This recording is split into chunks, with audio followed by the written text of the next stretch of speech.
Welcome, everybody. I'm Corinne Salcedo, and this is Fidalgo Democrats. We have a lot of people because the invitation went out to multiple groups, to the Power Pass Poll list, and Transition Fidalgo. Here. Why don't you just grab the I'll take it out of wireless one over there? I'll just take it out of here.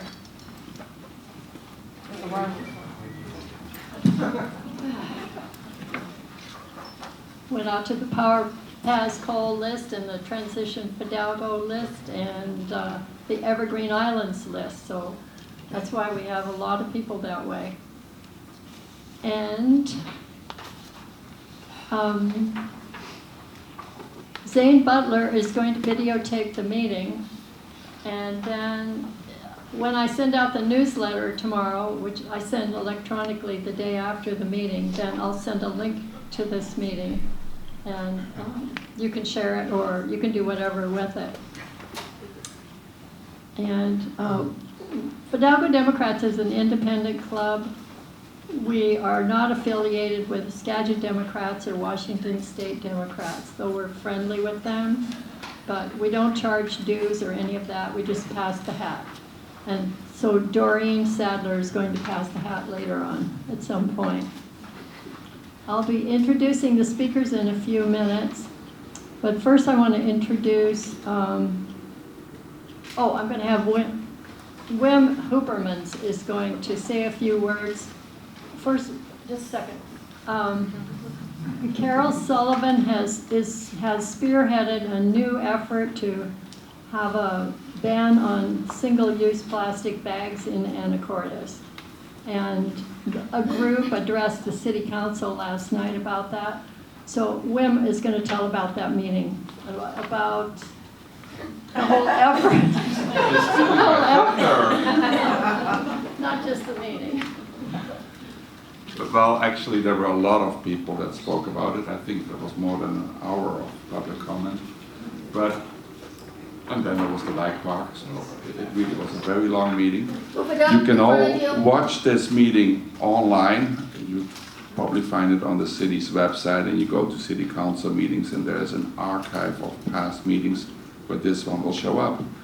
The meeting start on the public comments on the plastic recycling bag ban started with our youngest presenter, Gracie Hill, who I know from, I'm going to say 12 years ago when I was at her birthday party. Hey. But hey, she really spoke very eloquent and good as a representative of our high school students.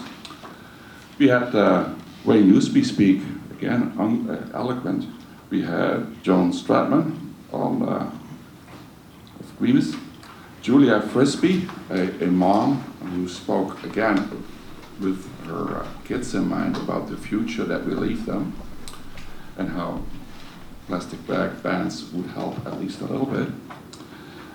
Kelly Marvin, who talked about recycling, that's her job, and how this site is not a right site because it's a polluted dump. And how the city had not done the recommended tests that they had to do after the site was created in 2009. So they really don't know what they're building on right now. Andrea Dell spoke, and Brian Ratcher. So if you're interested, do follow those links.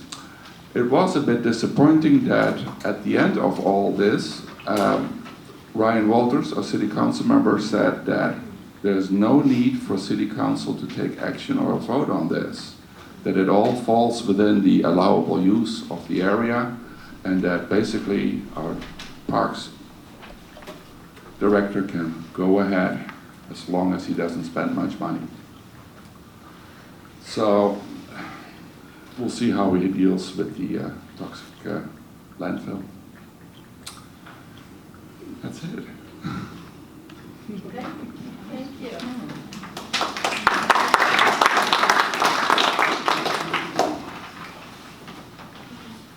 Okay, we have 3 speakers tonight. The title, I'll remind you, is In the Shadow of Danger: Refinery Workers, Communities, and Ecosystems. And the three speakers are Stephanie Selt, who lives in Seattle. She's the Washington State Policy Coordinator for the Blue-Green Alliance, where she works to create and support good jobs in the clean energy economy. She coordinates the work of over 20 member organizations from labor, environment, and community groups across the state on issues related to climate change, clean energy, healthy and equitable workplaces, and more. She has a master's degree in international studies. So tonight she's going to give an introduction to the topic and explain the Blue-Green Alliance and the coalition. And then we will hear from Steve Gary. Why don't the three of you come up now to the speakers table? I can see who you are. You may know them, but you may not. You want to sit down? Yeah. This is Steve Gary. He lives in Mount Vernon. He graduated from University. I have to honor my town. It's Cedar Woolley. Oh, not Mount Vernon, Cedar Woolley. Yeah. Sorry. He has a Bachelor of Science in Zoology. And then he worked as a machinist for 24 years, both for Shell and Tesoro here in Anacortes. He became increasingly active in local union business and retired in 2015 as president of United Steelworkers Local 12591 in Mount Vernon. He represented all refinery and chemical plant workers under the steelworkers contract on the West Coast as the elected rank and file policy member for nationwide oil bargaining. Steve has been on the executive committee of the Washington Blue-Green Alliance and the steering committee of the Alliance for Jobs and Clean Energy. And he helped produce and advocate for the Protect Washington Act, which went to the ballot as Initiative 1631 in 2018. Also, he's a delegate to the Northwest Washington Central Labor Council. And I didn't know this, he completed Al Gore's climate reality training in 2017.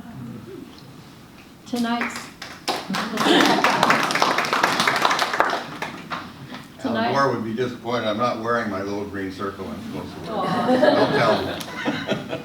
He's going to talk about his experience as a refinery worker and a safety advocate after the Tesoro fatal explosion and fire and other incidents. And then third is Mary Ruth Holder, who lives in Mount Vernon, has been there for 14 years. She's a retired attorney. She worked for the Texas Attorney General and the Texas Environmental Agency. She worked on various community and environmental issues here as a volunteer. For instance, the Gateway Pacific Terminal at Cherry Point. For over 3 years, Mary Ruth has participated in Washington State Agency stakeholder meetings concerning process safety management regulations on behalf of Evergreen Islands. And tonight she's going to show PowerPoint slides on why we need strong refinery worker and community safety regulations. Okay. So first we'll have Stephanie. Thank you, Corinne. Hi, everybody. Thank you very much for inviting us. Again, my name is Stephanie Selt, and I am the Washington State Policy Coordinator for the Blue-Green Alliance. As you heard, we're a labor environmental partnership nationally, and we have a number of different state offices. So I've been in the Washington State office for about 4.5 years now. And we are an organization that was formed to counter what we see as a false choice between people feeling like they have to choose either they're people who support workers or you're someone who supports the environment.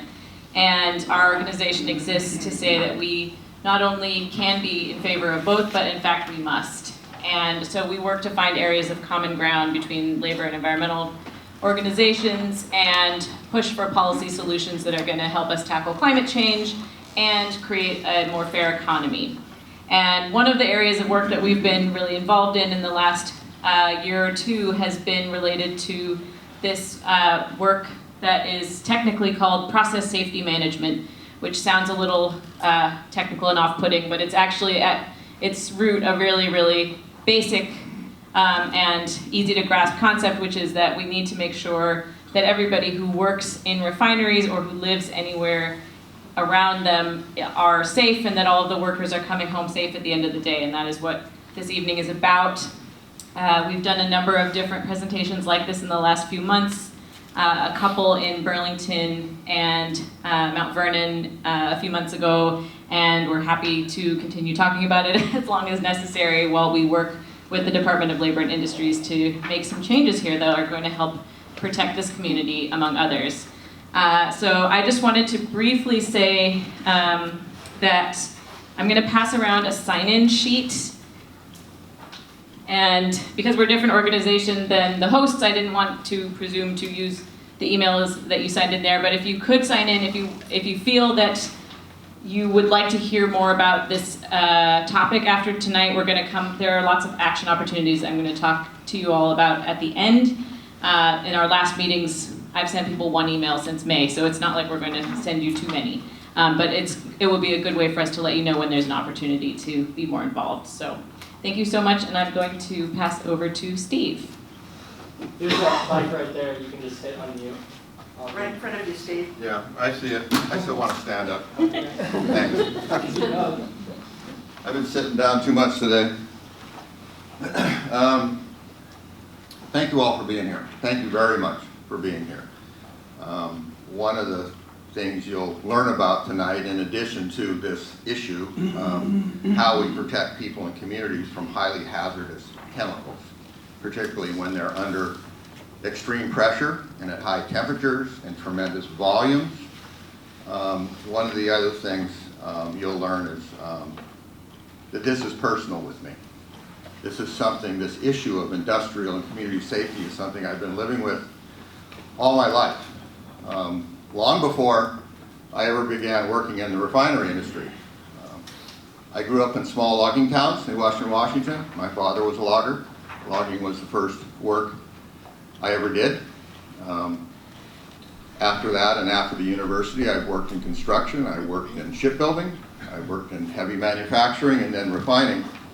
I saw coworkers die on every single job site I was ever on, in every single industry I ever worked in.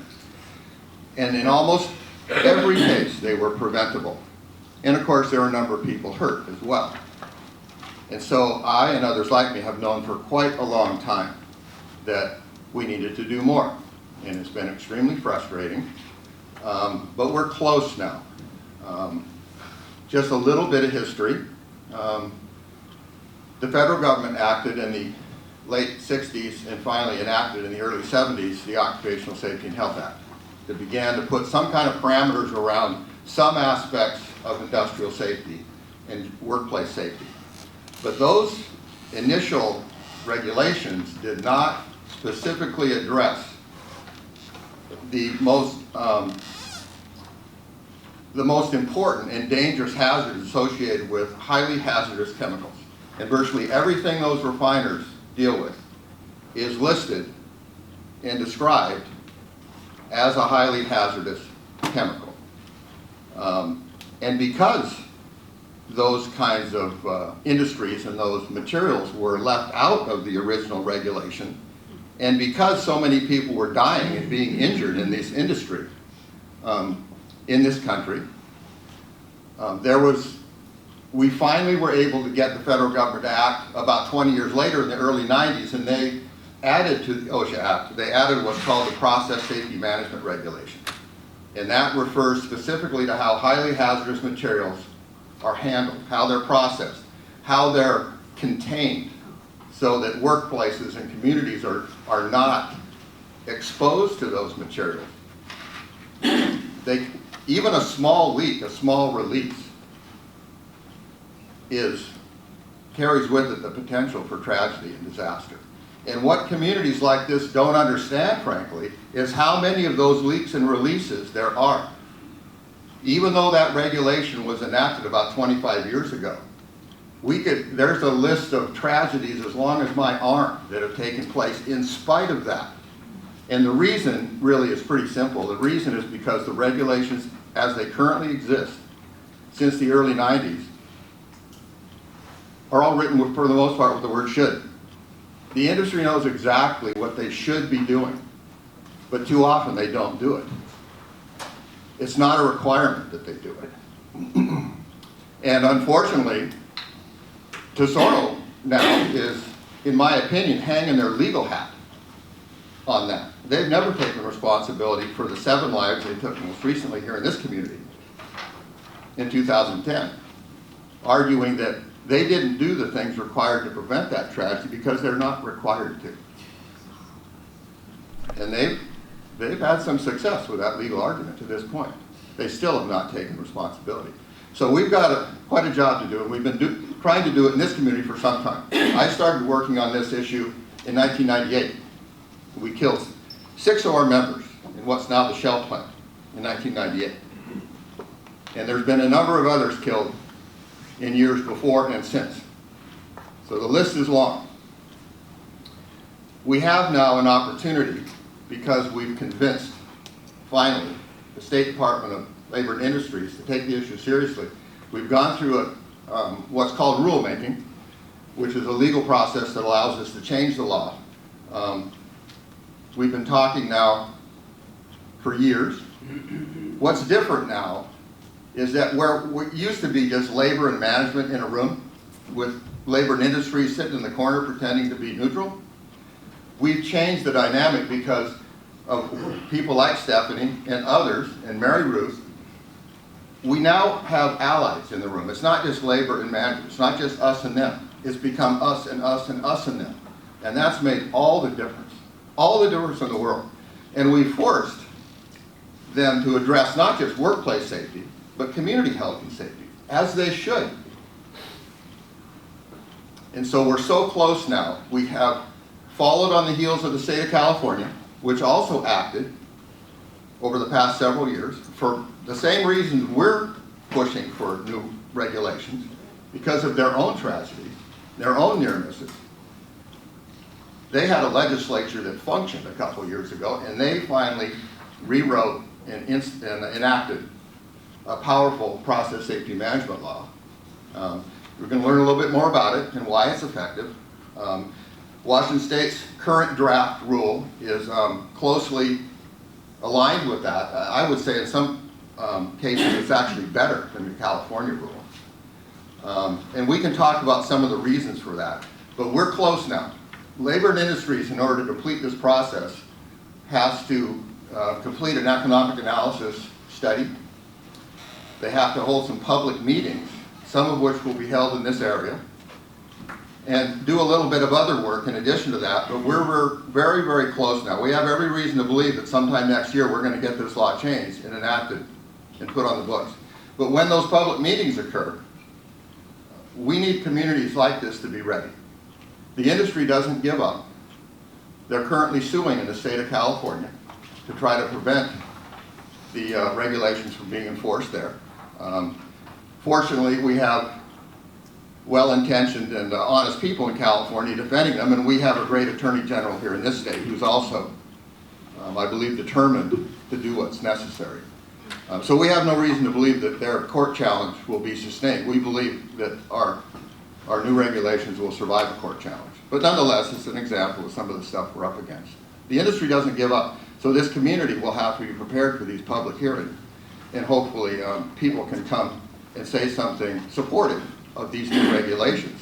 We don't think you have to understand the details, the complexity of this kind of stuff to know that your health and safety is closely aligned with the health and safety of that workforce, and that we can protect both if we work together. So that's all I've got right now. I think we're going to be going back and forth a little bit as we get into the program, and you'll learn more about it. But for now, I'm going to give it to Mary Ruth.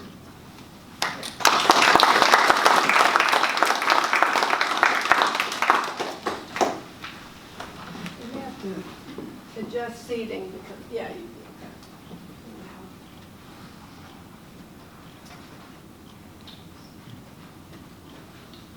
Okay, we're gonna show a video. This is the Philadelphia, let's see, Philadelphia explosion just a couple of weeks ago. Yeah, we'll see if the sound is going to work. Maybe not. It's a newscast. I don't think so. Okay. So what happened there in Philadelphia was a major, massive explosion and fire. It started in a butane tank. Butane tank was next to what's called an alkylation unit, which is a unit at a refinery that uses butane and other hydrocarbons to make high-octane gasoline. So the butane tank exploded, and then you had this massive fireball that you just saw. And I don't know if you noticed on the right-hand side of the screen, right as the explosion was starting there, there was a projectile going off that looked like a rocket. It's like SpaceX had just launched a rocket. That was, I heard some people, some newscasters say that was probably one of the flare units of some sort rocketing off the premises. So it was a miracle that only 5 workers were hurt and none real seriously. No one was killed. And the reason that the miracle happened was a woman, operator of that alkylation unit. You want to turn that on? Thank you. Quickly reacted. That doesn't always happen, but she quickly reacted and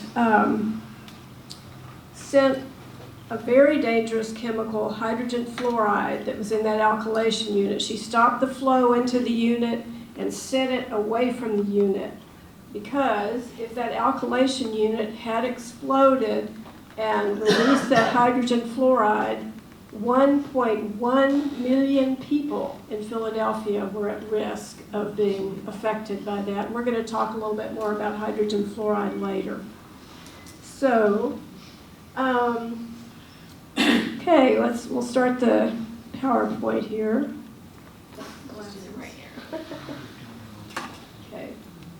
Well, we're going to just push that maybe for some. Oh, that was okay. Not my computer.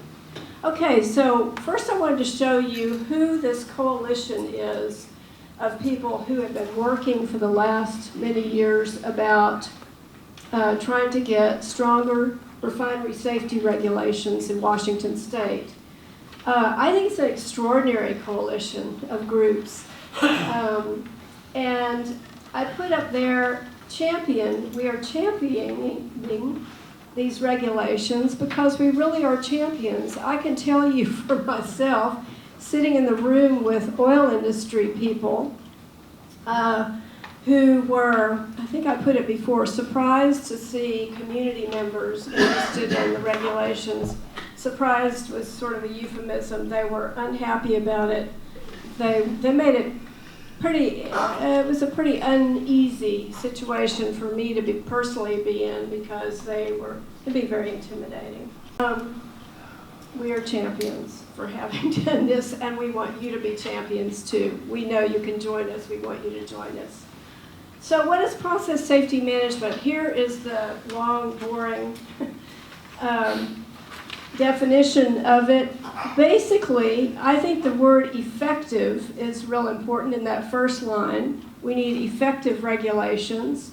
There are management systems, basically just to keep, as a member of the Blue-Green Alliance put it, to keep the stuff, the hazardous substances in the pipes, keep it in the process units, the alkylation units and those things, just keep that in there to keep us safe. And we want to prevent and minimize releases of hazardous toxic and flammable chemicals. A process is just an activity that transforms crude oil into the products. So refineries receive, handle, store, manufacture, and distribute these highly hazardous substances.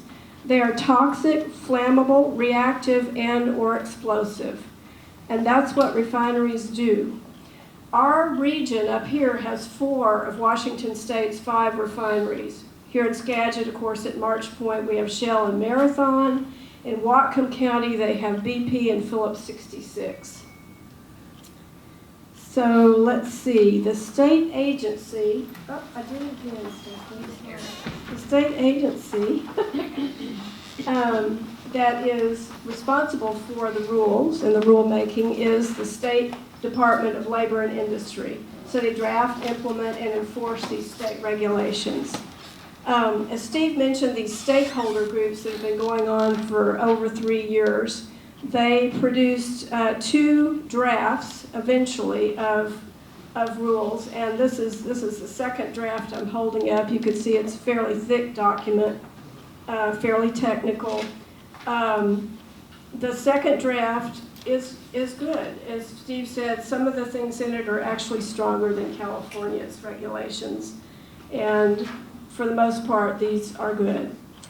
Yeah, so Steve touched on the history, brief history of how we got to these regulations, but really some of this got the attention of the world with the Bhopal Union Carbide methyl isocyanate incident that killed thousands of people and injured many more thousands in India.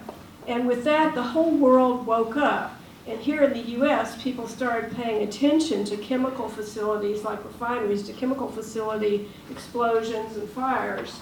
And so Congress finally in 1990 directed both OSHA, the Occupational Safety and Health Administration, and EPA, Environmental Protection Agency, to develop some rules, which they did.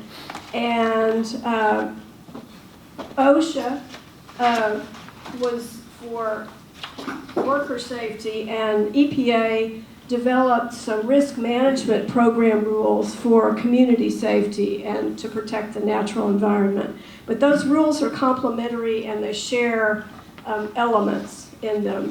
It's interesting how they work together. But Congress also, importantly, very importantly to all of us, created the Chemical Safety Board. Or Chemical Safety and Hazard Investigation Board. This is an independent agency. It's non-regulatory. It does not have rules. It can't force anybody to do anything. But they go out and they investigate chemical facility incidents, and they make recommendations. So here, for example, in Washington State and in these other incidents that have occurred, they make recommendations like, you need to strengthen your state rules here. And so they're very important. And they did an investigation of the Tesoro incident in 2010, which I know of one person in this audience who's looked at that pretty thoroughly, and there's maybe more. It's certainly worth taking a look at. Then after that, though, we have these rules in place, and we have state rules in place, which were largely patterned on the federal rules. And this is what was happening locally. We had these 2 horrific incidents here. There was another horrific incident in 2005, which you may know about, in Texas City, Texas, where 15 refinery workers were killed at BP. And so our incidents, though, together are the worst industrial accidents we've had in Washington State, certainly, and maybe even the country, where you had so many people killed. So the United Steelworkers and various community groups knew from the outset that the regulations in place were weak, because as Steve said, they're optional, they're not mandatory in nature. They leave refineries in a role of being the sole decision makers on the health and safety of workers in many ways. And they left communities in the lurch too, as we're going to find. And they were ineffective, have been ineffective to stop incidents at refineries, as has been borne out by Chemical Safety Board investigation after investigation. President Obama towards the end of his administration, directed both OSHA and EPA to modernize the rules. And EPA had published its rules, and OSHA was headed towards publishing its rules when guess who stopped them dead in their tracks when he was elected. So those have been put on hold. And this is another one of those cases, isn't it, where the federal government is paralyzed now by the administration, and the states are going to have to step up and protect the environment and protect health of people. So, okay.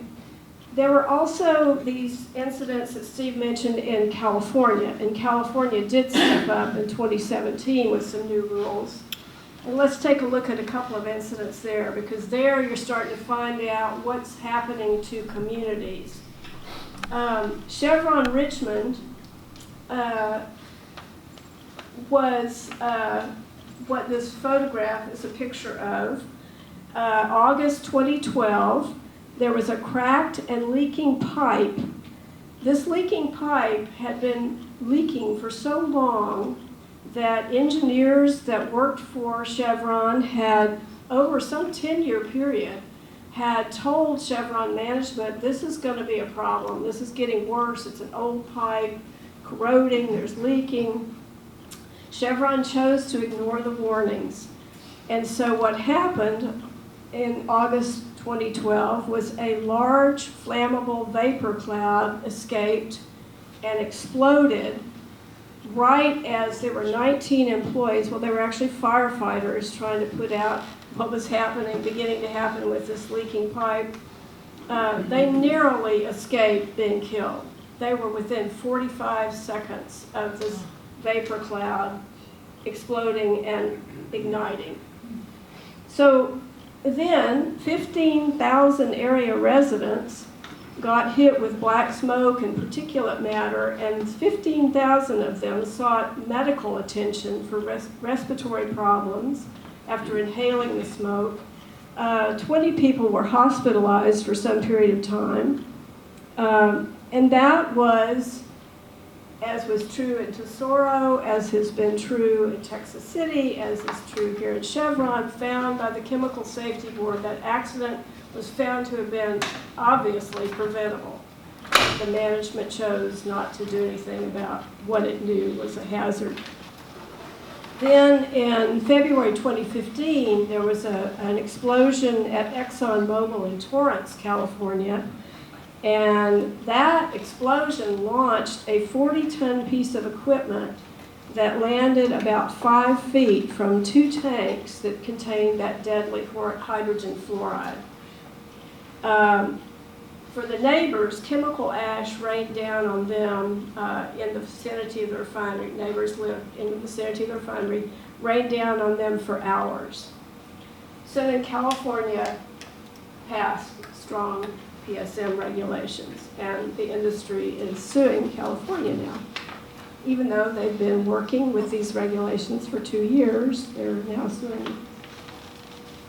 So we have these proposed new safety regulations, and they haven't been given to the public yet. A draft has not been released by LNI to the public, but we've been working with, as Steve said, these 2 drafts. And here are some of the features of them.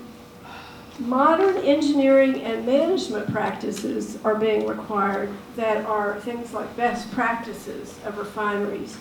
That's not to say that our refineries are not implementing some of these things, but they're not doing it consistently across the board. That's one thing I really learned in those meetings I've been going to for 3 years, is they'll speak about, well, this is how we do it, well, this is how we do it. Not consistent. They all do different things. So requiring best practices. The most important piece, perhaps, is stronger worker rights.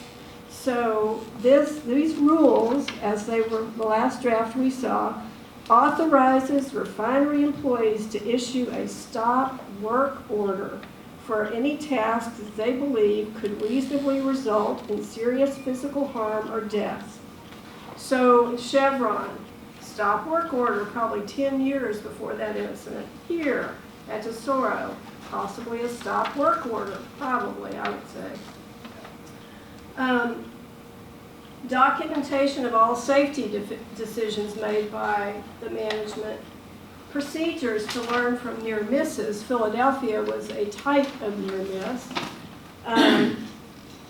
And there are near misses a lot. And clear timelines and requirements that they actually implement corrective actions. So these rules would really, really be strong and would improve the situation. So let's talk about beyond the fence line. That's us out here in the communities. Us and the Padilla Bay and Fidalgo Bay. What are the risks and who and what is at risk? So the first question we ask is, well, how do we know what's at risk exactly? What can we look at to figure that out?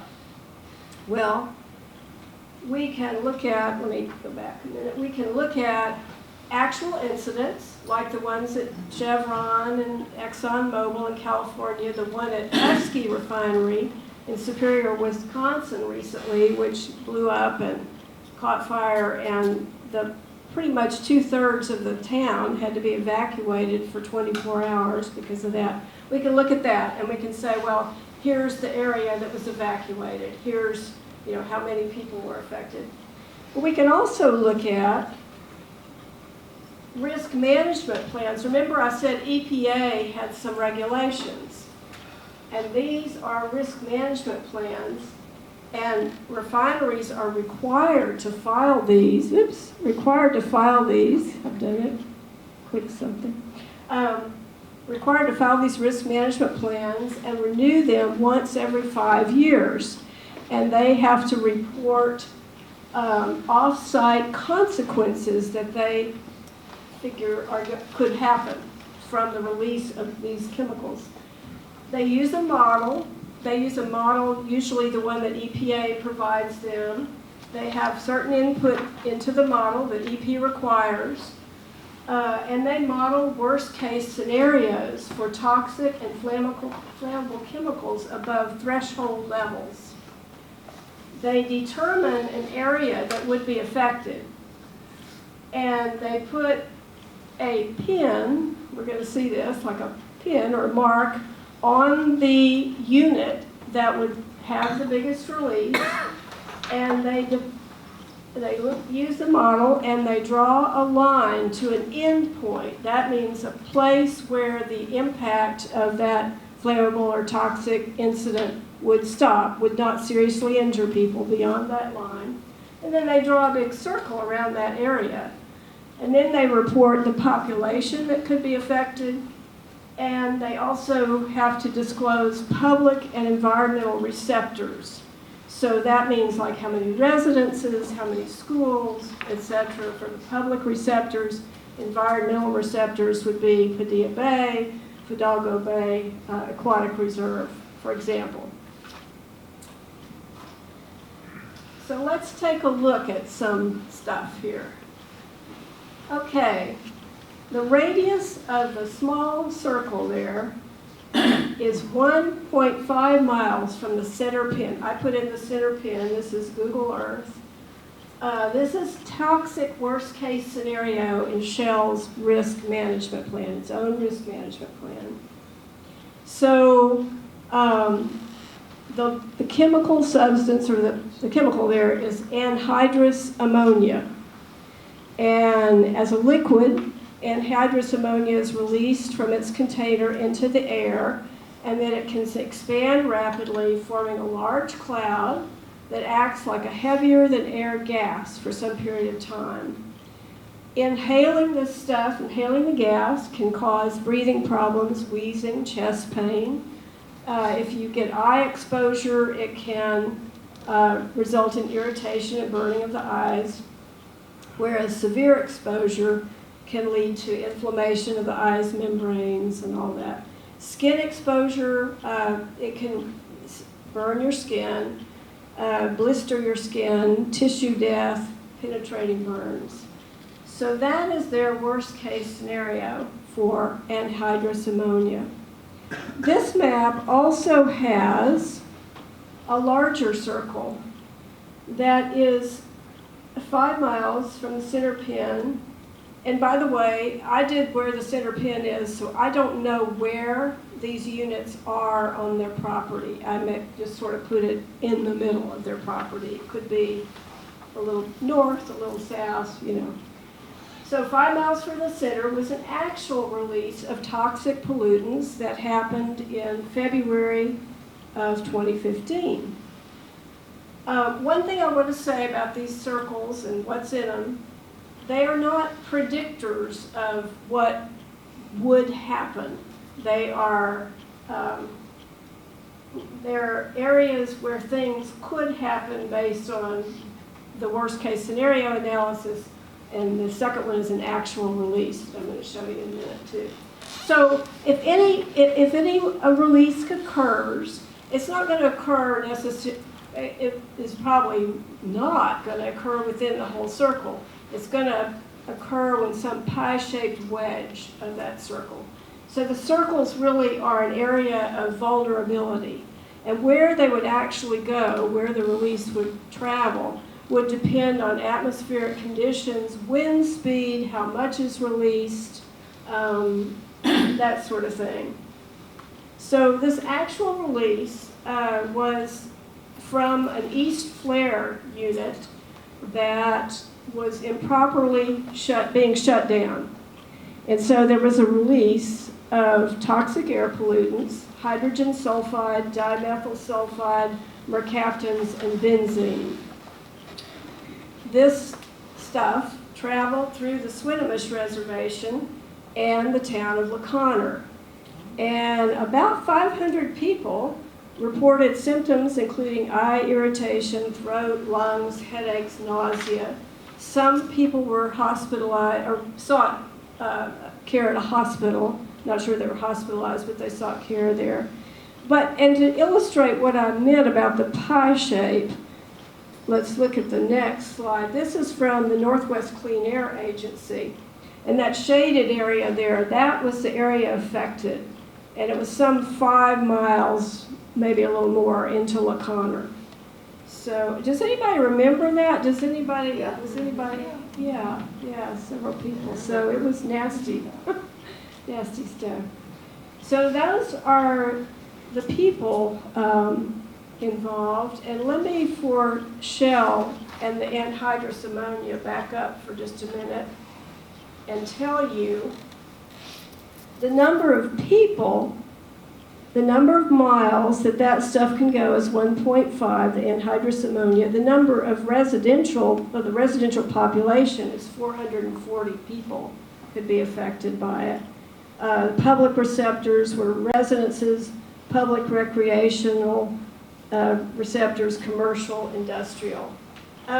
Frankly, Shell, unlike our other refineries, did not report any environmental receptors, but guess what? 1.5 miles, you can go back, you're getting now into Padilla Bay and Fidalgo Bay. So other refineries who have reported environmental receptors have reported that kind of area, and they should have. I don't know. In my opinion, they should have. So since we're talking about Padilla Bay and what else is at stake, we have the March Point heronry out there. And as I'm sure you probably all know, that heronry has over 700 nests, and it is one of maybe the largest heronry on the West Coast. Is quite significant scientifically and in the size.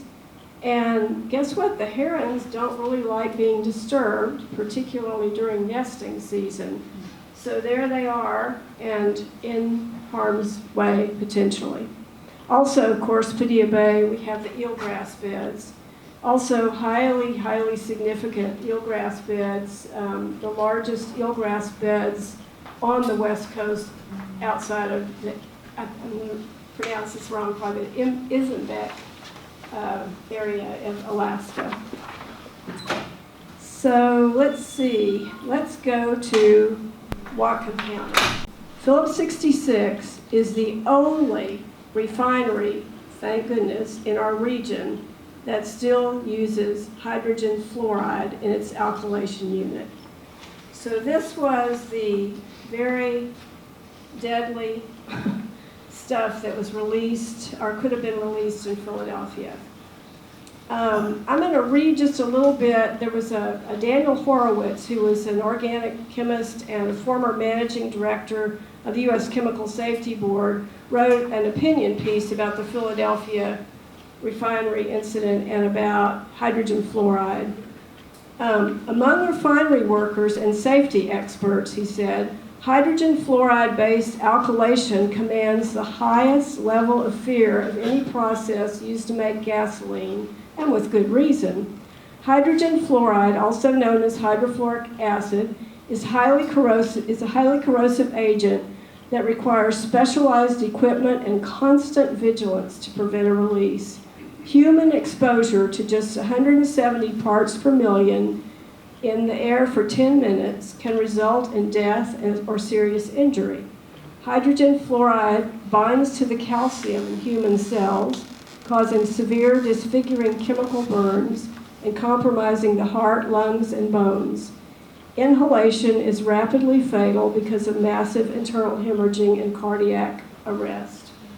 What happens when hydrogen fluoride gets released is that it travels as a thick cloud or dense vapor cloud that hovers near land, and it can travel great distances. And in the 1980s, there was a study of it, and I can't remember which oil company, but they commissioned a study of it, and were really surprised at how fast it can travel, and that they threw water on it. That is the way to try to dissipate it, but they were also surprised that was not completely effective.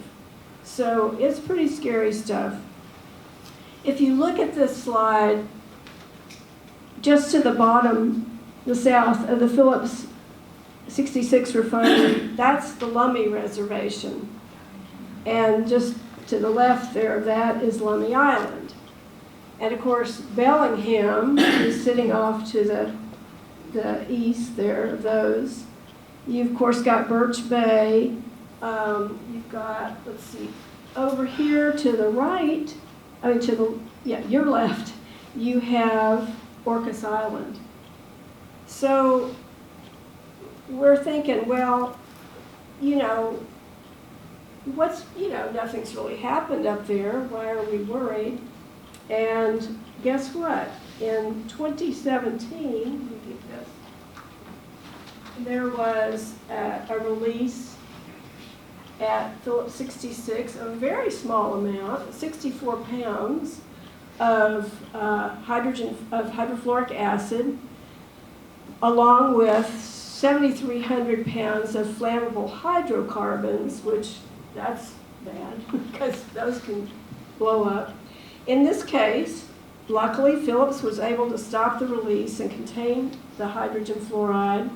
It occurred during it's called a rodding out of some leaders on the alkylation unit. The rod became disconnected and the hydrocarbons and hydrofluoric acid escaped. And by the way, what I'm reading to you is from the risk management plan of Phillips 66, as is this map, or this description of where it could go, because they also have to report any incidents that happened within the last 5 years involving these hazardous substances. So all Phillips 66 and contractor personnel potentially impacted were transported to the hospital for medical evaluation and treatment as needed. 43 people in nearby businesses were ordered to shelter in place, and 2 people had medical attention, one of whom developed a rash the next day, which is not uncommon with hydrogen fluoride. So then their report of the area affected is 12 miles from the center pin, like you see. The residential population is 110,000 people. And the public receptors, of course, are just everything you can see on that map. Schools, residences, hospitals, prison, public recreation, commercial, industrial, agricultural areas, wooded areas. Their environmental receptors are state parks, a wildlife sanctuary, ocean, I think they mean the Salish Sea, ponds, lakes, creeks, and rivers. Now, there's a lot of advocacy right now by folks trying to get the remaining 48 refineries in this country who use hydrogen fluoride in their alkylation system to quit using it. But Phillips 66 was approached about this by a journalist in 2011. They said, well, it's just too expensive for us to change. Plus, they hold a license to the process, so not likely. But it's just important that we know who our neighbors are. So, let's see, we've got, this is just a photograph from resources of the area, the Cherry Point area, which could be affected by Phillips 66. And there was an incident July 30th at Texas ExxonMobil refinery, slightly injured 37 people. I'm not certain they were all workers in that case. I'm just not certain. And this is a quote from one of the administrators in Harris County where this was located. I just had some guests here from Texas yesterday, and two of them are lawyers who represent citizen groups in various permitting matters and stuff. And one of them commented, I feel like there's an uptick in refinery incidents lately. And one of them commented, she said, in Texas, it seems like we're having these explosions and fires every month. And I've noticed it a lot in Texas. And she said, I think it's because of the era of deregulation that we're living in Texas and nationally. So, but the point is, Steve's made, and Stephanie I think is going to make some more, is we're all in this together. And we all need to help get these regulations in place so that we can just have a better grip on what the refineries need to do to keep us safe.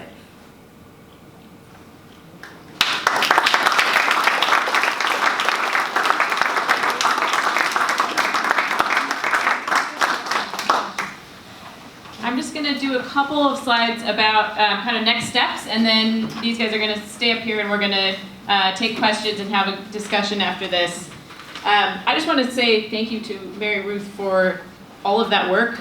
The Blue-Green Alliance has had a lot of success in, a lot of our work often feels like talking to labor unions about why they need to pay attention to environmental and climate change issues. And this issue has sometimes felt kind of like the opposite, where we're talking to the environmental community about why they should care about workers in refineries. And, that is, as a solidarity issue, as a human issue, enough. We've found that is plenty for our members to really step up and say, even as we transition to a clean energy economy while we're refining fuels in this state, we need to make sure that everyone's coming home safe at the end of the day. And I think that's very true.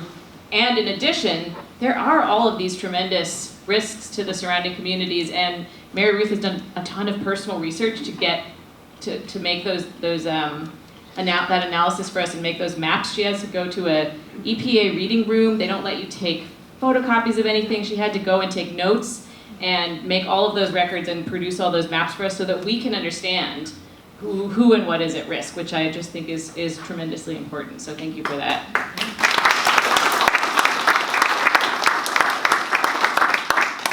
So in terms of what's next, and I'll just do this briefly, and then I think we should have plenty of time for questions and discussion. And you heard a little already, but after several years of stakeholder discussions, We're expecting a proposed rule from the Department of Labor and Industries in October of this year. It was originally supposed to be May or June. They've had to delay it in part because L&I has had a lot of work to do recently, and in part because there were some updates to using some regulations in this legislative session in January around using a highly trained workforce in refineries and other hazardous places. So basically some new laws that they need to take into consideration. But we're counting on them to deliver this fall. There will then be a public comment period and public hearings. We don't know yet the exact dates.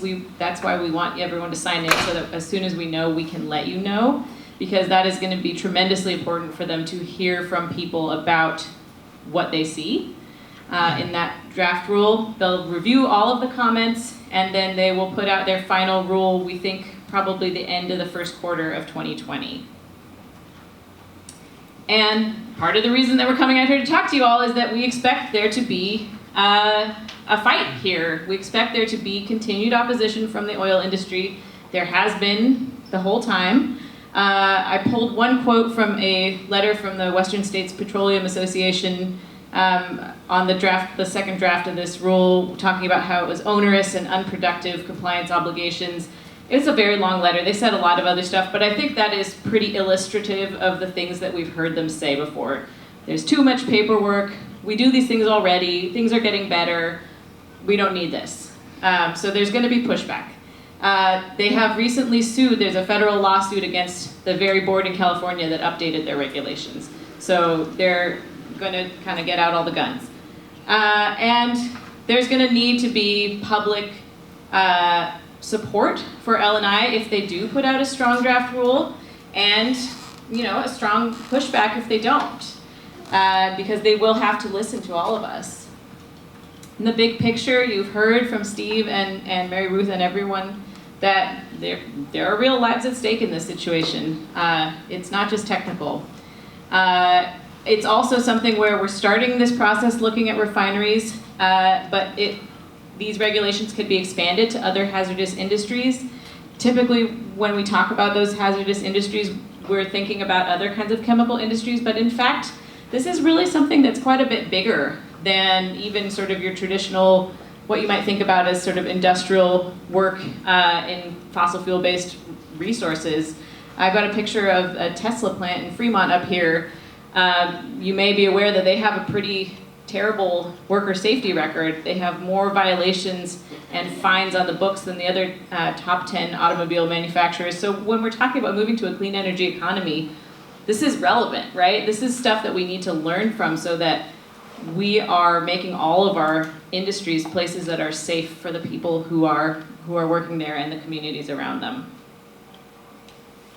And so what you can do is, as I said, sign in. If you thought that you didn't want to and now you changed your mind, we'll find you with the sign-in sheet so we can follow up when we know all the dates.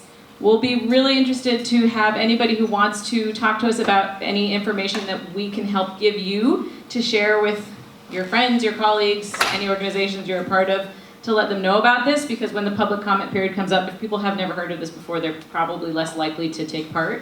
So we're trying to at least introduce the topic to people, and we can give you information that's kind of short and to the point. And then you can attend public hearings and submit written comments, and we will also commit to making sure that we provide some talking points so that there's some guidance for what you might want to offer. Though of course you can make your own comments, but we'll give you some analysis from the partners who've been part of this, and asking any of your other friends and neighbors and colleagues to do the same is going to be really important, because we need to show up loud and clear. So there's really a once-in-a-generation opportunity to update these regulations. So we need to pay attention and make sure that L&I keeps on what we see as a positive trajectory so far, to make sure that we end up with strong regulations that are going to keep all of us safe. And that's all for the formal presentation. I think we could put the lights back on, and then we would love to do our best to answer your questions and talk more about this issue. And say your name, stand up because people can hear you better, and say who your question is for. Okay, Will Riker. Hi, Will Riker. My question, and Mary Ruth, you had mentioned that the federal government, because of our current president, said, hey, we don't care, we're deregulating this. And so it's up to the states. And my concern, and maybe it's not a real concern, but I'd be interested in anyone's comment.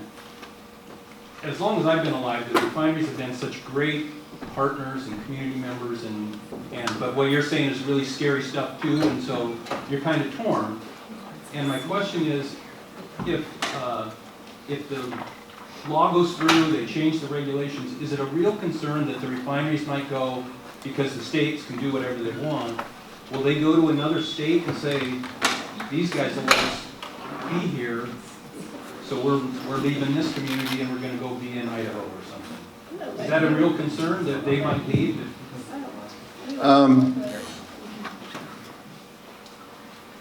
One of the reasons the United Steelworkers wants our membership to be part of the solution to the problems we face, and this is just part of that wide breadth of problems, right, is because we want our members to be seen as part of the solution instead of part of the problem. We know the economy's changing. We know that, in this case, we need much stronger regulations. And we know that in other parts of the world, they're much farther along this transition process than we are. That's particularly in Europe, to a certain extent in Australia and other places, even in Canada in some cases. Europe still has oil refineries. Australia does too. Canada does. Could they conceivably decide just to shut down and move? Yeah, they can always do that. Is it likely? No, I don't think so. The markets remain strong here on the West Coast. We've got an awful lot to do to reduce our dependence on those products. It's something we do have to do. The goal here is to protect communities like our own, as well as that workforce in that process, and we don't think we can do that if our membership is seen as part of the problem instead of part of the solution. So the answer to your question is yes, they could, but is it likely? We don't think so. And at the end of the day, we feel that we have to protect our lives even as the economy changes and the markets for the products that they make change with it. Is that California's experience? Nobody else since they... As a very general rule, and this is very general, the multinational oil companies have not liked refining for a long time. They've been trying to separate themselves from the refining process. They like what's called exploration and production, the so-called upstream work, and they like retail and logistics and that sort of thing, the so-called downstream work. Refining is generally seen as dirty and dangerous and not always as profitable as they like, and so they've been quite happy to sell refineries and other facilities like that to other corporations that have grown up because of that. That includes Tesoro, includes Marathon, includes Valero, Husky, there's Western, there's quite a number of them. Those businesses are primarily refining and distribution companies. They're not fully integrated like the multinationals. I suspect that's going to continue. I wouldn't be at all surprised if several of these refineries are sold. But again, that has more to do with their business practices than it does what we're doing. The only refinery that I know about that has shut down now is the PES refinery in Philadelphia.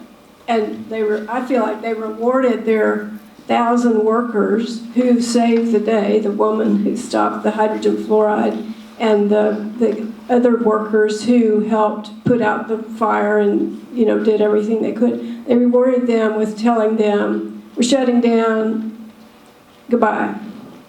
That's another consequence of these kind of accidents. Now, yes, that refinery had financial problems. They'd been through a bankruptcy thing before. But that's the only one I know of, no California refinery that's shut down at all. And we've heard from the California regulators which makes this lawsuit doubly surprising, is that with one exception, they've all complied with stuff and gone on their way. In California, the refineries industry actually was working in the room with, as they are here, but working on trying to get regulations that they could live with. which is another mystery why they're suing. It was surprising here that these guys started fighting it so far. If you look at the cost-benefit analysis work that was done in California by the RAND, there's a thing called the RAND report, they're thanking these refinery folks for working with them to help get the cost-benefit analysis right. So, yeah. I'll just add that last time we did an event like this, we also had a speaker who came out from the U.S. Chemical Safety Board, and one of the things he noted was that the Washington outcome is really important in terms of setting a national trajectory. So California updated their regulations. If Washington ends up updating our regulations in a way that's at least as strong, if not stronger, that starts sending a really strong message to other states and eventually, potentially, the federal government to follow suit. So in that case, we have a lot more of a level playing field. I think that's what a lot of us would hope would result from something like this. So it wouldn't be a sense that, you know, in one state you could kind of cut your costs and in others you couldn't. And then I was just going to underscore what Mary Ruth said. The cost of a major incident far outweighs the cost of compliance. Yeah, the Philadelphia thing, too, has caused a major dent in the supply of fuel up in the Northeast. So,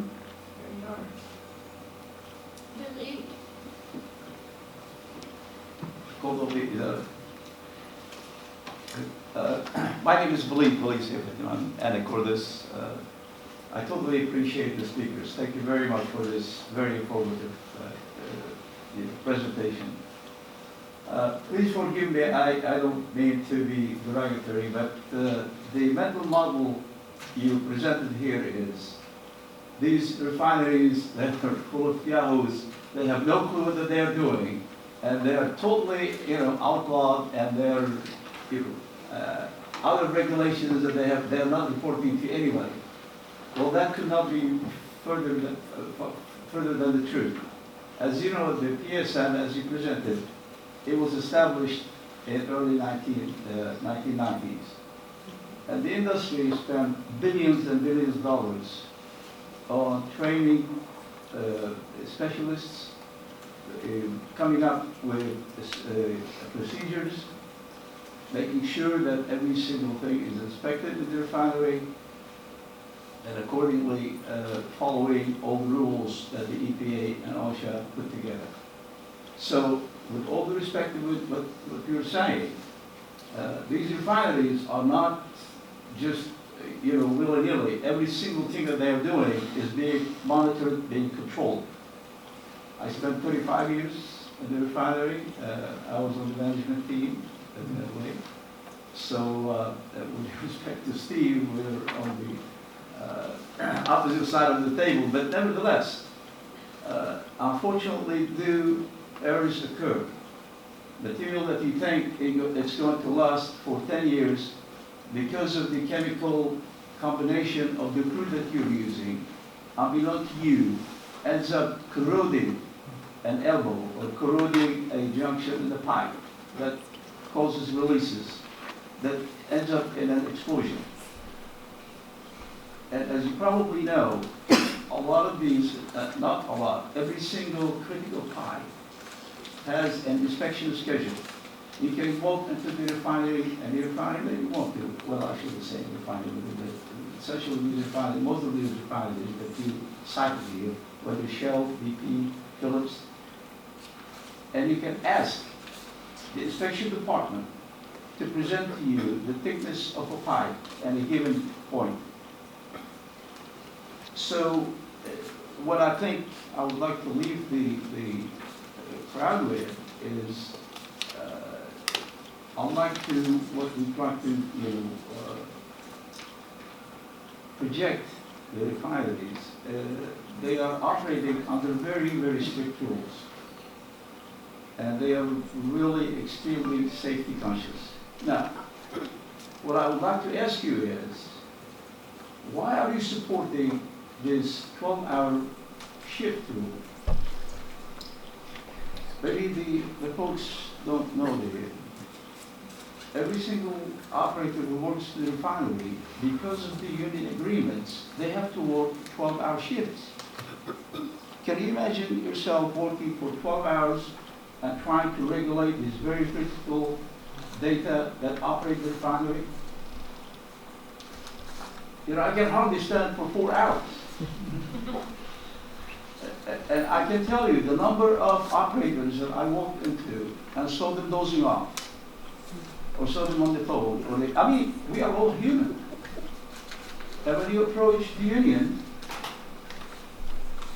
say, hey guys, this is inhumane. Why are they making these guys work for 12 hours? I can answer that question. Okay, I mean, there's... And I'd like to start by saying that if we left the impression that these facilities are managed by a bunch of yahoos or jokers, we certainly made the wrong impression. I think I said that they know full well what they're supposed to do. They are experts in knowing what they're supposed to do. They're also very good at not doing it all the time and marshaling the excuses that it takes to substantiate those poor decisions. If you look at the Chemical Safety Board's reports of tragedy after tragedy, if you go to the Chemical Safety Board's website, you can read dozens of reports, extensive reports of tragedies, and one of the most common things that you find is that they weren't looking. They were choosing not to look. It's almost a see no evil kind of thing. Or they choose to do what we say, run to failure. They become known, it becomes known that something's a problem. For example, the Chevron Richmond problem, where those piping systems off the crude column were well known to be essentially rotten for years, and management chose to just run it to failure, which put 19 people in immediate danger. That is much more common in the industry than it should be, and it's not because they always fail to do the right thing. It's because too often they fail to do the right thing. And understand, even though the regulations are in place, the regulations are guidelines. They're not mandatory. So that's the problem. Now, to the 12-hour shift in the union. Our members have not just an opportunity, but they take advantage of it to negotiate their wages and working conditions. The 12-hour shift is part of the working condition that has been negotiated by our members. They choose what they want to do, what kind of shifts they want to do. Now, you and I might agree that 12 hours is too much. We used to work 8s, right? But they want to work 12s. And so that's where we've come. So not all facilities do. Some facilities have different kinds of conditions, but that is something that our members negotiated because it's what they wanted. Now you could criticize that decision, but it's their decision. Steve, why do they want to work 12? They don't want to come to work any more often than they have to. They want to put in their hours in a shorter number of days. I was a maintenance worker, not an operations worker, and understand he's speaking about operations staff, not maintenance. Maintenance works more of a typical day shift. But that's their decision. That's what they wanted, and they've negotiated it. And we've actually changed it a couple times over the past 20 years. But they stick with the 12-hour shifts. Do you want to work the days and nights, alternating? They used to work a horrible schedule called a DuPont schedule, where they'd work a couple shifts on nights and then a couple shifts of days. They'd get a couple days off and go back. They've settled now, at least in the Marathon refinery, they've settled on 7 on and then 7 off and then 7 on again. And they seem to like that. They've been doing that for a couple of years now. Jeff, I think you're next. There's a whole bunch of ones. But there's documented evidence that after 10 hours, the number of safety accidents skyrockets. Yeah. So even if they want to work 12 hours and it's not safe, why should they be allowed to? Right. Yeah, I mean, Good question. Well, that's an excellent question. if safety is the goal, why is that allowed that they can choose that because that's the better schedule for them? If our goal is to have the safest run refinery as possible. I don't know that I can speak for an operator. I wasn't an operator. And I only say that because my husband works rotation shift work. He's been on a tugboat captain and been a mate tankerman and has been on barges that suck up the oil that seeps up off the coast of Santa Barbara. And that barge that collects the oil was designed using technology for NASA, and he was terrified that that thing was going to blow up at any minute. And so he's advanced in his career because of the safety hazards that he was personally aware of when it came to the collection of oil. So, and he also knows how difficult it is to do shift work, and that, you know, if you extend that period any longer than necessary, then there is going to be human error. So I'm curious to see how, you know, we need to have regulations, but... What we're talking about is, right now there are considered to be 14, this is federal and state law, there are considered to be 14 so-called elements of process safety. One of them is called human factors. You're talking about human factors now. Is it possible that somebody who works 12 hours is more likely to make a mistake than someone that works 8? Yes. Of course. But again, if you go back to the in-depth scientific investigations of how these tragedies occur, in almost every case, the human factors are found to be either non-existent or so secondary or tertiary that they've not played a significant role. Now, I'm not denying that it could be made better, but the most significant advance and improvement we need to make is to get company management to do what they know they need to do and to get them to do it more often. Okay, from the man in the flowered shirt there. Well, you change your mind? Oh, Mr. Rice? Yeah, see, I'd like to ask a question about, you're the steel workers, well, by the way, my name's Ron Rice. You're in the steel workers union. How are all the different unions in the refinery business working together for these procedures and for these regulations that are coming up? Are there lobbyists involved in the state legislatures or on the federal level? Can you address that situation at all? All right, I'll try, but I'll let these others jump in too. Thank you. The United Steelworkers, for decades, has had a union contract that represents our right to represent maintenance and operations employees in the refining industry. We represent approximately 2/3 of refinery workers and chemical plant workers in the United States. There are other unions that represent others. And it's also a fact that a great deal of capital construction work and turnaround work and other kinds of work takes place by members of other unions, particularly the building trades. We do work together. In fact, just in the last legislative session, we worked together to pass a pretty significant piece of legislation that will increase the training level of maintenance workers and allow maintenance workers more access to skill-based training that we think is necessary, something that's also occurred in California, and is something that is now being incorporated into this draft that L&I is working on. So the fact is we do work together, and most of these organizations do have representatives in Olympia working on that. Do you want to? I don't know if there's a whole lot to add. I think it's not a question of Olympia and lobbying at this juncture. This is a rulemaking that's led by the agency, and so anyone can take part in the rulemaking process. We've worked with a number of building trades unions. There are operating engineers and electrical workers unions and others who are impacted. One of the things that, and they've been part of some of the meetings that we've had and some of the letters that we've sent to the department. So they've been part of the process. I guess I'll just also say that one of the things that we have seen in the draft of the updated regulations has been to more fully incorporate those contract workers into the scope of these requirements so that they would be not excluded from some of the protections or the rights to voice concerns about any kind of safety flags that they identify. So that's something that has been raised by some of those contract workers and their unions as something that would help keep their members safer. Brian Wetcher. Hi, I'm Brian Wetcher, and I wanted to ask about enforcement, because it seems kind of like deja vu all over again. In the 1980s, WSHA's goals were just about exactly what this legislation language is today. And, you know, here we are how many years later, and there doesn't seem to have been effective enforcement of that language then.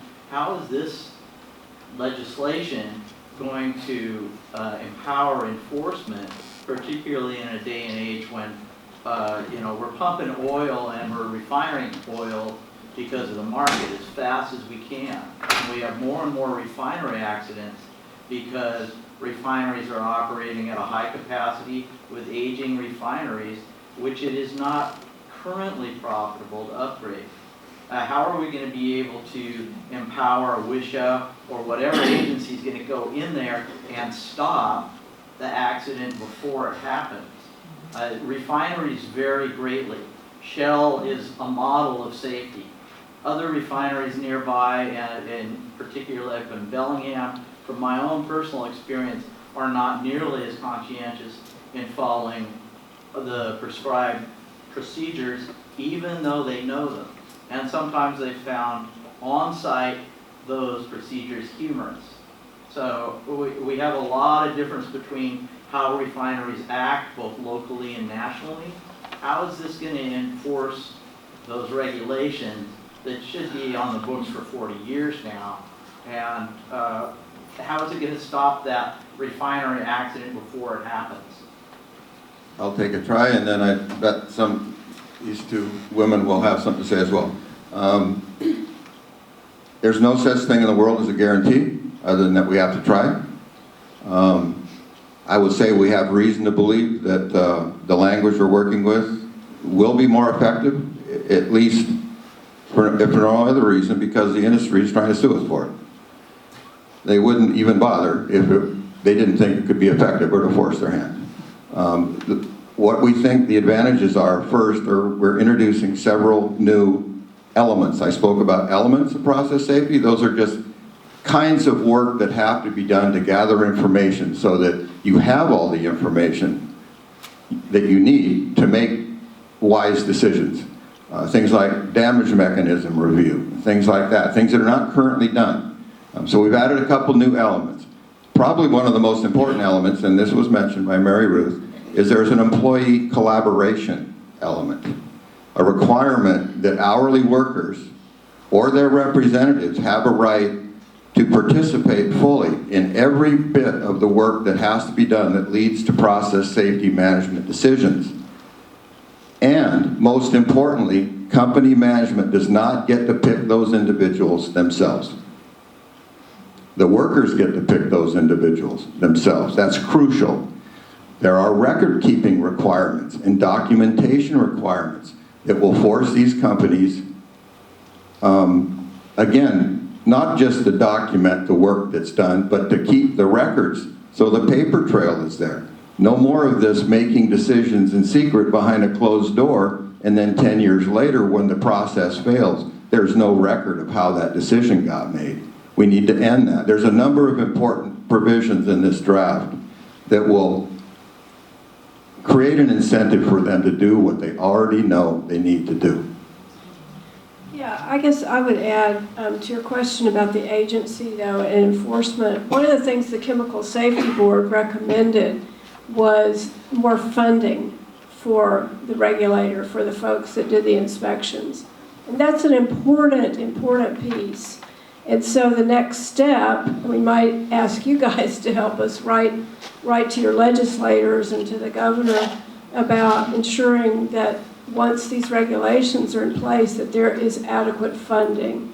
And we've had input at the meetings and so on from the California regulators to get ideas of how many people it takes and all of that. There are 14 refineries in California, 5 here. So, yeah, so that is the second piece, and that's very important. Jim. Jim Taylor. One of the things that I know is the Navy has a system that's worked out in terms of hours worked, not 12 hours. They're not just in 12-hour watches. I don't understand the system, but I've heard about it. I've lived here 25 years almost. I'm still alive, and I'm not really worried about the catastrophe. What is all the black stuff that's on my window ledge every morning when I get up in the morning? Obviously, it's from the refinery. It's not from the trees. what is the consequence of living here in terms of over our health? In the long range, not these catastrophes. I'm not a scientist. I would have to refer you to those who are. And I know there are a number of institutions and others who study everything from air quality to water quality here, and they're going to have the kind of information you need. I don't have it. I just know the materials that are being worked with there are highly hazardous. And it's in everyone's best interest not to come into contact with them. That's why they have to be contained. And that's why we have to improve these regulations. On that note, what pieces of personal protection equipment us layman people can have in our homes to protect ourselves from?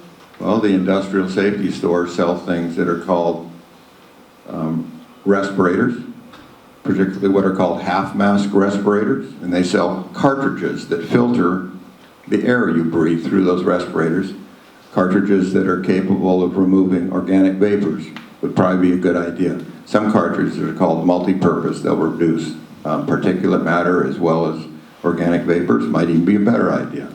Those are something simple to have. They have to be used properly. I think most people probably don't know how to use them properly, but it's something that can be purchased even in, I think some of the home improvement stores have stuff like that. Hey, Ed? My name's Ed Costello. In the Blue-Green Alliance, under preventable tragedy, it says LNI cited Tesoro for 39 willful violations and 5 serious violations and issued a fine of $2.38 million, the largest in the department's history. Have things really changed at what is now Marathon, I think? We witnessed, I was working there then before I retired, I witnessed a rather determined and serious effort to finally start inspecting that plant. And that worked. It took the better part of a year to put that plant back together and get it run again. That enhanced inspection program found quite a number of problems. They found that not only the damage mechanism that led to the deaths in 2010, something called high temperature hydrogen attack, had not only damaged the NHT area there, but it also damaged other parts of the plant. We found things like corrosion under insulation, just another kind of damage mechanism that's known to exist. There are dozens of different damage mechanisms. Once they finally started looking, not just, there's all the different ways to look. You can look casually, right? Or you can look as closely as possible. Once they started looking as closely as possible and looking in all the places they're supposed to look, they began finding things. Now, that's a good thing. That plant, I believe, is safer now as a result. The question is, will they remain that way? The question is, once regulators and others are no longer looking over their shoulders and the lawsuits are resolved, will they continue to do it? We think the chances that they continue to do that good work is much more likely if we change the law.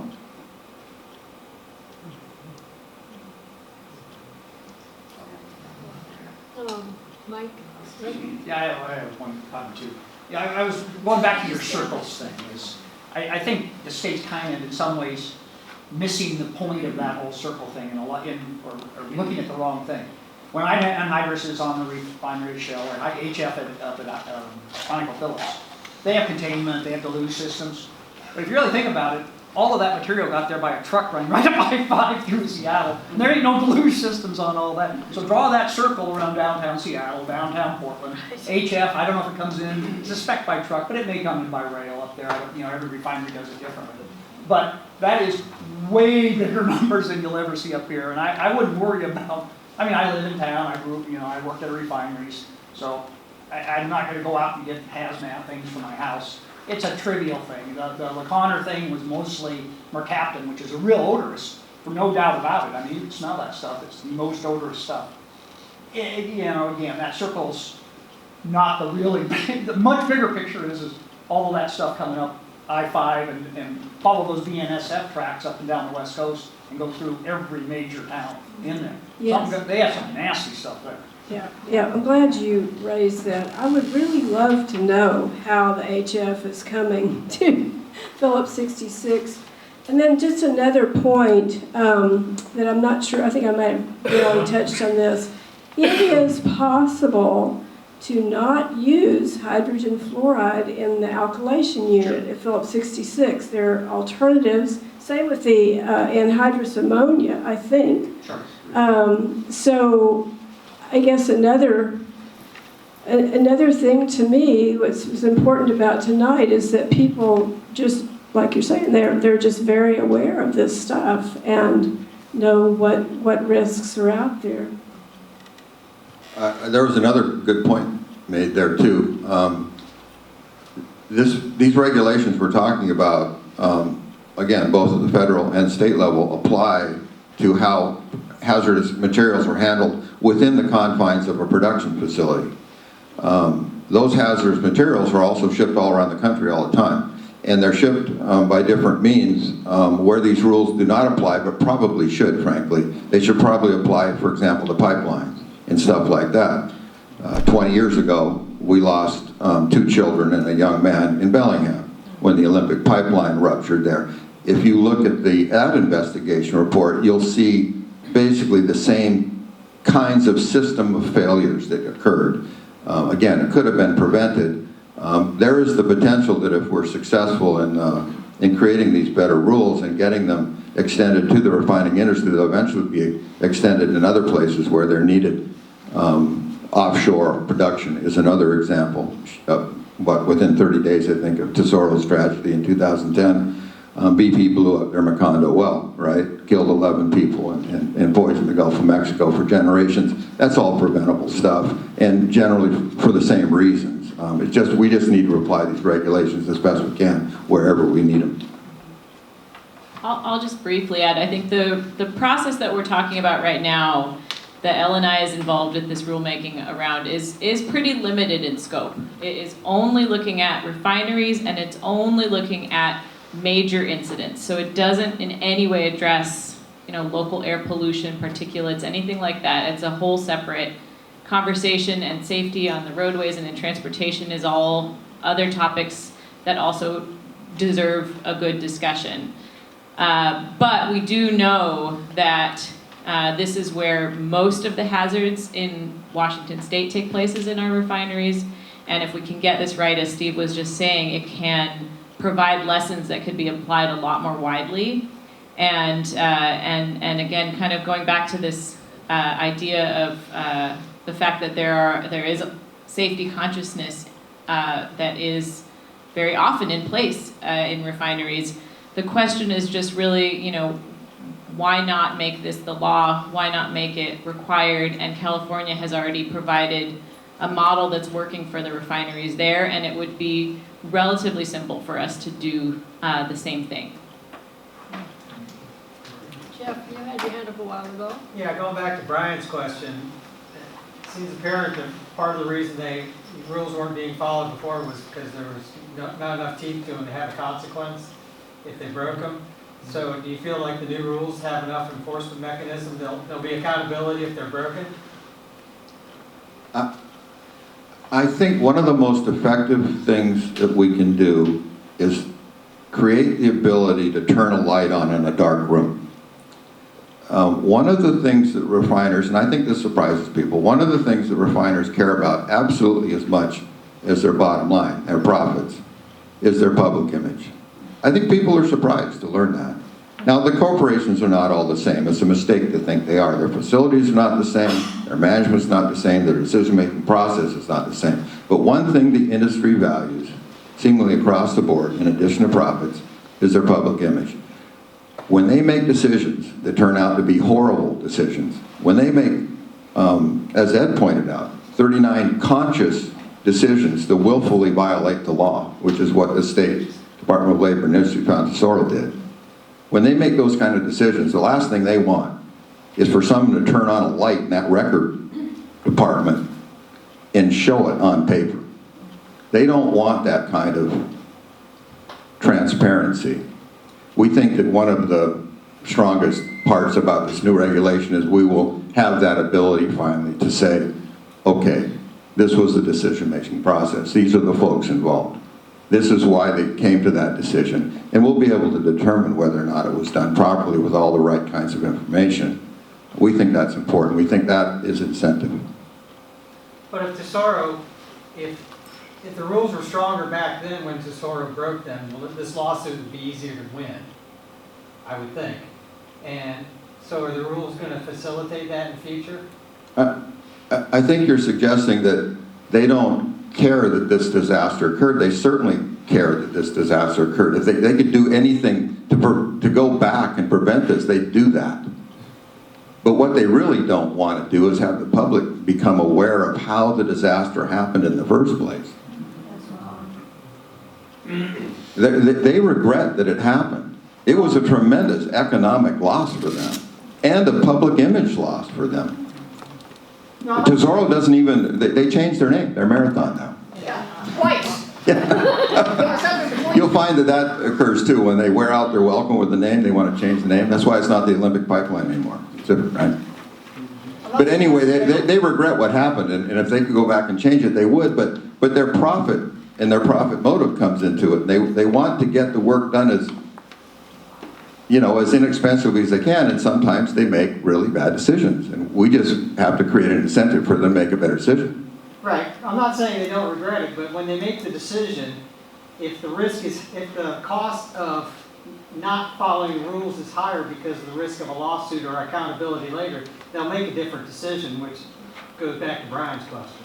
Well, I hope so. And the earlier question was good too. Will we just run them out of town? I don't think so. Again, there are places in the world where much stronger regulations exist, and they still have a refining industry. True.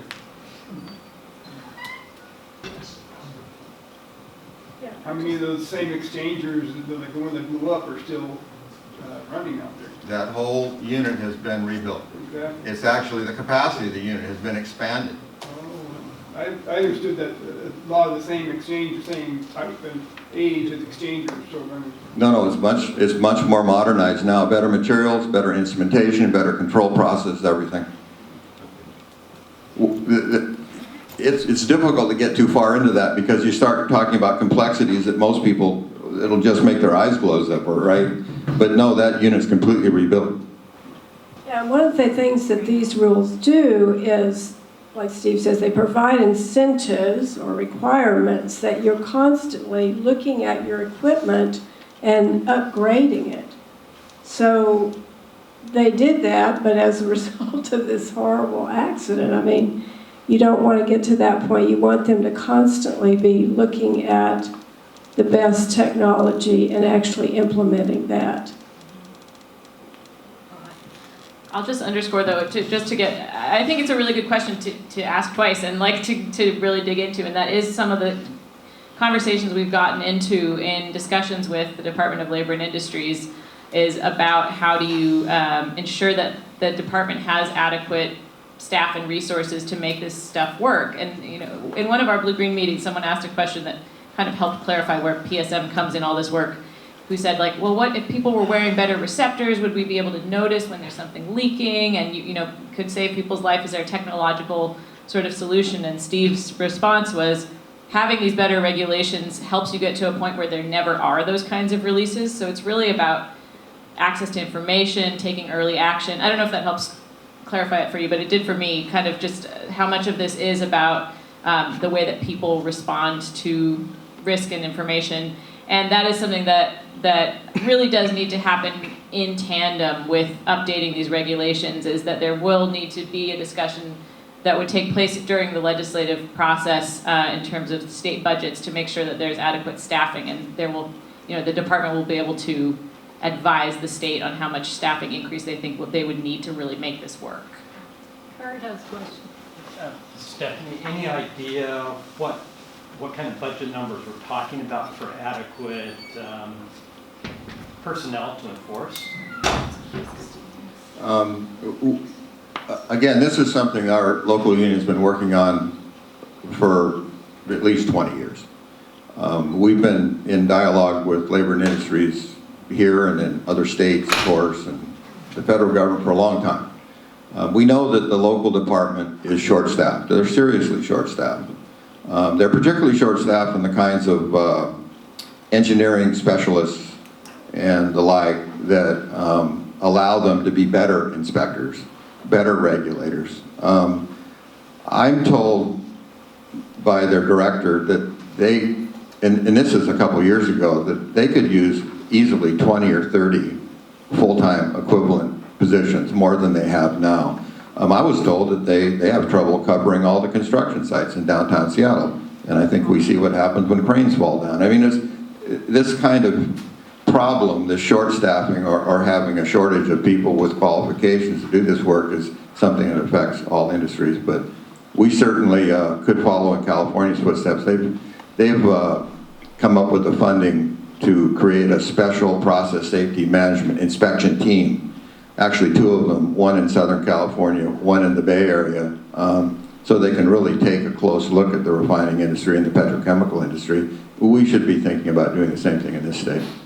Well, I guess that's my question, is what is it going to take to have those kind of regulators to go, if we get these rules put into effect, the next place the corporations will try to limit that is by starving the budget, so you don't have the regulators on the ground to enforce it. But for legislators, they're going to need to know how that translates into dollars in the budget for the extra regulators with the skill level to go into a refinery and do this. So I think the department knows what they need, and I'm not in a position to tell them what they need. I can simply, relate some of the conversations we've had. Brian, what's your? So, if I understand you correctly, oversight will be by unscheduled WISHA inspection? Again, they have the right to, manage their regulatory requirement as they see fit. I can't. So WISHA will respond to an incident rather than do on-site inspection? I think in California, the goal is to have a small group of people who know what they're talking about, be more available on a regular basis and in the plants on a regular basis and not just show up now and then. This is, Carolyn. I didn't even bring it up, but. Say your name. Oh, Carolyn, Brian. With people moving away from fossil fuels and wanting to have electric cars, and maybe the refinery really doesn't want to put any more money into the refineries, and as you say, maybe there are going to be more accidents. Because I think people want to move away from fossil fuel and keep it in the ground. Well, I agree with you. I drove here in an electric car. I might have been the first person ever parked an electric car in the refinery's parking lot. But the fact is, as long as the markets exist for those products, it's going to take a while for those markets to go into decline. But we know, we understand, and I agree with you, that we have to do everything we can to reduce our dependence on those products. But as long as somebody's buying those products, we need to make, if they're being manufactured here, we need to make sure they're as safe and as clean and as efficient as we can possibly help them be. I'm saying that the refineries probably don't want to put more money into equipment and safer equipment and. Well, some of them, sure. I mean, there's going to be, somebody thinking like that. But again, I just go back to places like in Europe, where they're way, way ahead of us in the introduction of renewable energy. Right. They still have a small refining industry. They're very safe, they're very clean, because they have better regulations than we do, and they're still there. I think that may be part of the calculations about fear about adding costs. I think it's just worth going back to thinking about the Philadelphia explosion just this summer and the fact that that refinery has now shut down after having public bailouts for the refinery after the risks and the injuries that occurred. And I just don't think that's anybody, not a worker, not a refinery owner, not a community's preferred way to deal with, how long a refinery should remain in operation. So, and again, it's much, much less costly, certainly in dollars and absolutely in lives, to make these changes. So we think we're going to keep asking them to do it anyway. And again, you know, these sorts of regulations could offer a lot of lessons for refining biofuels or other kinds of industries. Yeah. Yeah, that's another important point. Thank you, Stephanie. We don't, as a union, we don't necessarily see refining going away. We see it changing. And we see an uncertain economic future that has the potential to harm this community as well as help it. We think some things are going to get refined. For what it's worth, you have to refine silicon. You're not going to have a clean energy economy without silicon. It's a dangerous process, but somebody's got to do it. So that's our future here. Well, I don't know that. We used to have a plant in Moses Lake, but they killed a few people and now it's shut down. So, who's got the last question?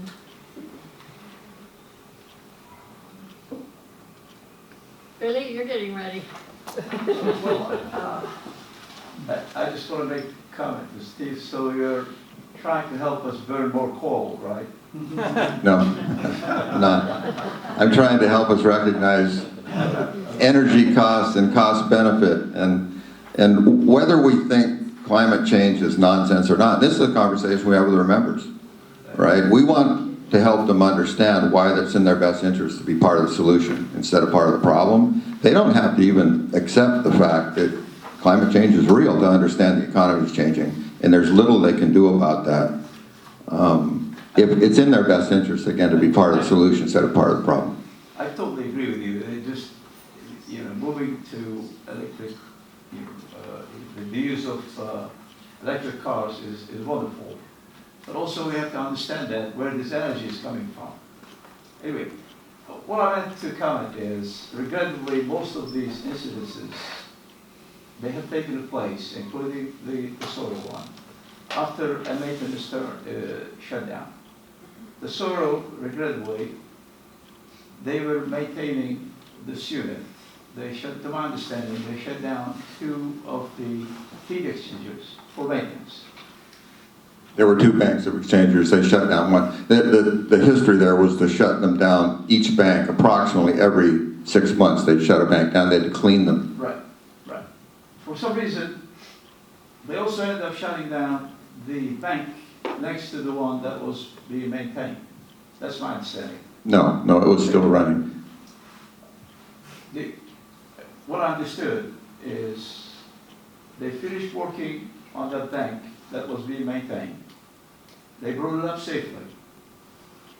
And the bank that was not being maintained, it was shut down for some reason. And the operators, they were attempting to bring it up.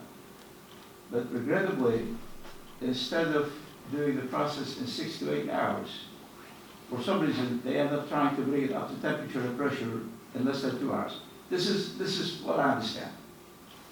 And of course, under these conditions, the material being used, that was 30, 40 some years ago that was built, it just could not withstand the pressure and the temperature, and regrettably it exploded.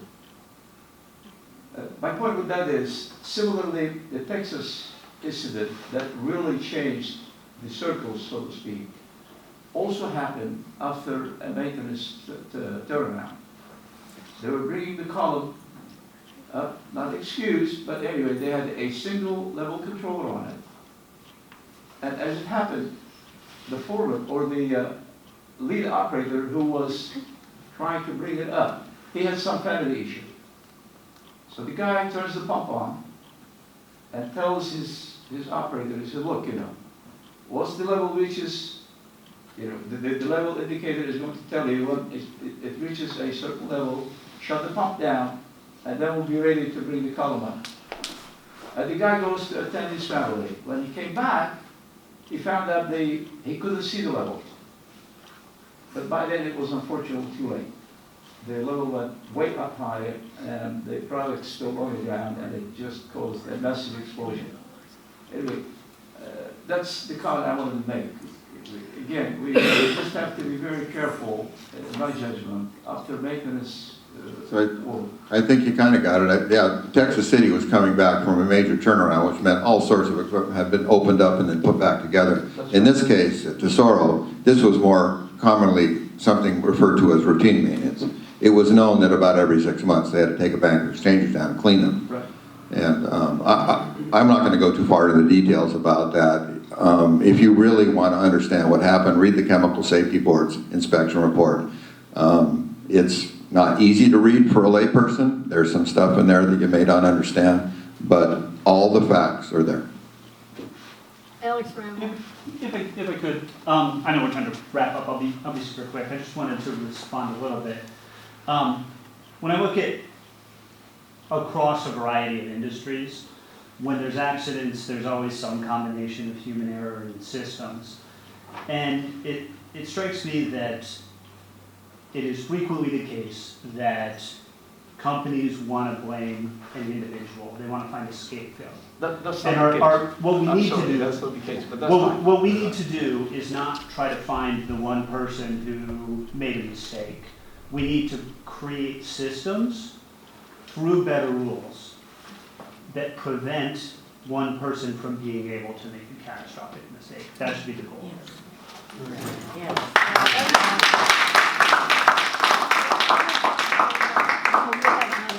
No, I just wanted to say a quick thing.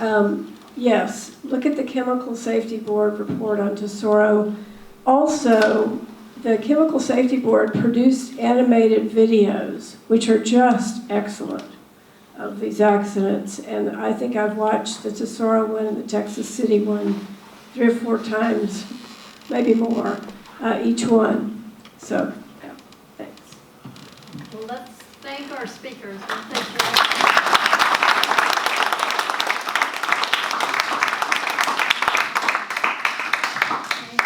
Thank you so much for coming. Thank you all.